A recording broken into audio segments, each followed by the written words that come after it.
Never give up. Today is hard. Tomorrow will be worse. But the day after tomorrow will be sunshine. পরিত্যাগ করো না, ত্যাগ করো না। হয়তো আজকে অনেক কঠিন, আগামীকালকে হয়তো অনেক বেশি খারাপ যাবে, কিন্তু পরশু তোমার সাফল্যের সূর্যালোক দেখতে আরম্ভ করবে। তাই যত কঠিন মুহূর্তেই আসো, তুমি তোমার লক্ষ্যে অবিচল থাকো। তুমি তোমার লক্ষ্যটাকে আঁকড়ে ধরে থাকো, হতাশ হবে না, পরিত্যাগ করবে না, নতুন কিছু করতে পারবে।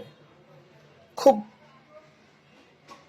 শীঘ্রই রাত যত গভীর হয়, প্রভাত তত নিকটে আসে, এটাই সত্য।